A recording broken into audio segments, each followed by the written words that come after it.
Bonjour à toutes et à tous et bienvenue pour notre cours d'aujourd'hui. Quel plaisir de vous retrouver pour décortiquer ensemble ce qui s'annonce comme une véritable autopsie littéraire. Préparez-vous car on va plonger au cœur d'une des scènes les plus intenses, les plus viscérales de la tragédie moderne du XXe siècle.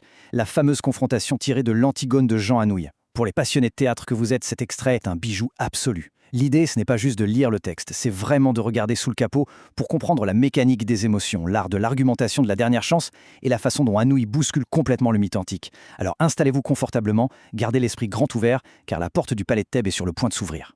Au menu de notre explication aujourd'hui, on va d'abord faire un petit résumé détaillé, analyser la langue, creuser le lexique, jeter un œil aux figures de style, replacer tout ça dans son contexte et on terminera par un bon vieux débat. Première étape donc, le résumé détaillé des événements de cette scène. Fermez les yeux 2 secondes. Imaginez l'ambiance juste avant que ça ne commence.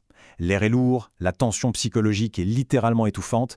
Antigone et Créon sont en plein face-à-face, bloqués dans un silence de plomb, figés. Et là, d'un coup, le fracas. Dès la première ligne, la didascalie lâche le morceau. La porte s'ouvre. Entre Ismène. À cet instant précis, nos 3 personnages sont réunis sur scène. On a le roi Créon, la rebelle Antigone et la sœur déchirée, Ismène. C'est une vraie intrusion physique. Ismène déboule dans ce huis clos et vient casser cette dynamique entre la loi de l'État et la loi morale. Elle débarque comme une tornade.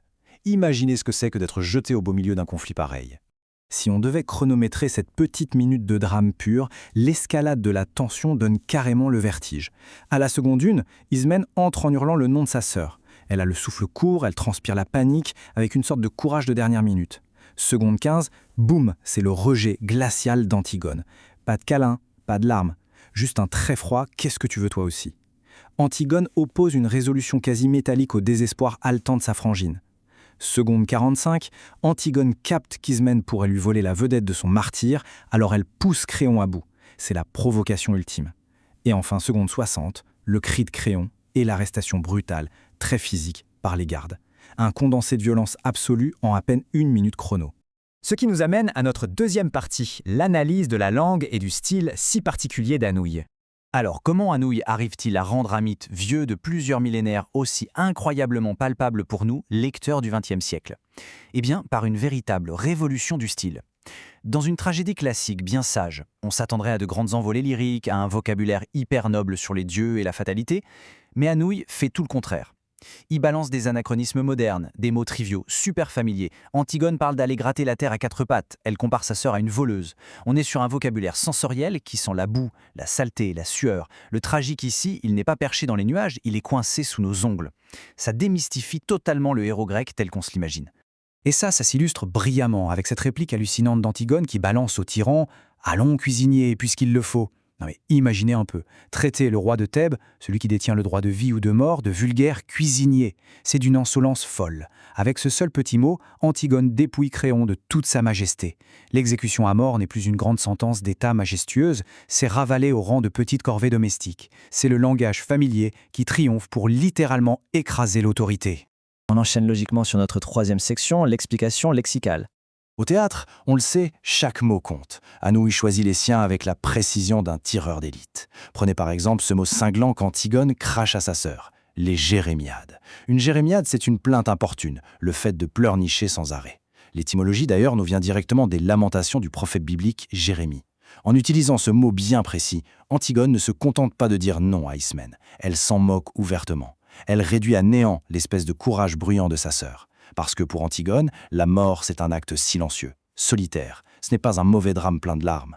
Ce mot montre à quel point elle méprise l'attitude pathétique d'Ismène. Un autre verbe hyper fort qu'elle utilise, c'est « empoigner ». Antigone explique à Ismène ce qu'elle aurait dû endurer, se faire empoigner par les gardes. On n'est pas du tout dans l'idée d'une arrestation courtoise ou poétique. Empoigner, la racine, c'est le poing. Ça veut dire saisir avec violence, agripper, capturer avec force. C'est physique, c'est charnel, ça fait mal. Et ça nous prouve encore une fois qu'Antigone voit son sacrifice de manière ultra réaliste. Ce n'est pas une mort douce dans un bouquin, c'est rugueux, c'est brutal, c'est la vraie vie. On passe maintenant à notre 4e partie pour parler des figures de style de la scène. Ce passage est une vraie mine d'or littéraire. En seulement quelques répliques, on a un panel de figures de style absolument incroyable. On a l'anaphore avec la répétition de « il fallait » qui martèle le texte. On trouve de l'hyperbole quand elle parle de gratter la terre avec tes ongles. L'antiphrase hyper ironique « ce serait trop facile ». la comparaison bien rabaissante comme une voleuse, et bien sûr notre fameuse métaphore assassine, cuisinier. La densité de ce que l'auteur écrit ici est magistrale, chaque effet de style est là pour coincer l'adversaire dans les cordes. Et ce qui est particulièrement génial, c'est l'utilisation de cette anaphore implacable. Il fallait y aller ce matin, il fallait aller gratter la terre. La répétition de cet imparfait, il fallait, en tout début de phrase, ça crée une rythmique qui tape dur, une rythmique accusatrice. Antigone insiste très lourdement sur l'action qui appartient au passé, sur l'occasion qui a été ratée. Avec cette répétition, elle enferme littéralement Ismène dans son retard. C'est le coup de grâce, tu arrives trop tard Ismène. Le train de la tragédie est déjà parti sans toi. Passons à notre 5e point pour zoomer un peu sur le contexte et l'interprétation de tout ça. Quand on regarde l'ensemble, il faut bien réaliser que dans cet extrait, absolument chaque ligne est argumentative. Personne ne parle juste pour meubler. Ismène, rongé par la culpabilité, plaide pour mourir avec sa sœur. Antigone, de son côté, défend bec et ongle le monopole exclusif de son sacrifice. Hors de question de partager la gloire avec celle qui n'a rien fait au début. Et au milieu, on a Créon, acculé, qui finit par trancher, non pas avec des arguments logiques, mais par la force pure en appelant la garde. Chacun essaye désespérément de convaincre l'autre avant que le chrono n'arrive à zéro. Et cette petite phrase toute simple, « Tu as choisi la vie et moi la mort », elle porte tout le message de la pièce. Anouilh trace ici une énorme ligne rouge au sol, une division irréconciliable entre deux façons d'être humain. D'un côté, ceux qui acceptent les compromis, les petites lâchetés, la sécurité, symbolisée par Ismène. De l'autre, ceux qui disent non, qui refusent de plier, peu importe le prix, incarnés par Antigone. Le texte nous met face à une vérité cruelle. On ne peut pas changer de camp au dernier moment juste parce qu'on a des remords. Tes choix initiaux scellent ton destin. Et nous voici arrivés à notre 6e et dernière étape, la conclusion de ce cours et notre débat. Le point crucial, c'est l'énorme poids émotionnel qui s'abat sur nous à la fin de cette scène. Le paradoxe est dingue.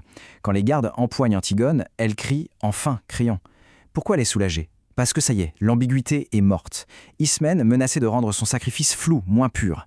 L'arrestation remet les choses en ordre. Antigone a gagné ce qu'elle voulait, Ismène est détruite et hurle de désespoir, impuissante. C'est le grand point de non-retour de toute la pièce. Les dés ont roulé, c'est terminé. Le destin des trois personnages est désormais totalement scellé. Alors pour terminer notre explication, je ne vais sûrement pas vous donner toutes les réponses. Je préfère vous laisser avec ces quelques questions pour faire tourner vos méninges. D'abord, est-ce que la cruauté d'Antigone envers sa propre sœur est justifiée par son idéal ou est-ce juste de l'orgueil pur et dur ? Ensuite, quand Créon crie pour appeler les gardes, est-il un vrai roi puissant qui décide ou juste une marionnette manipulée par Antigone ? Et enfin, ce vocabulaire de la rue, ces cuisiniers, ces à quatre pattes, est-ce que ça rend la tragédie plus terrifiante ou est-ce que ça gâche un peu le mythe grec selon vous ? Gardez bien tout ça en tête, continuez d'en débattre entre vous. C'est tout pour aujourd'hui. Continuez d'explorer la beauté redoutable du théâtre.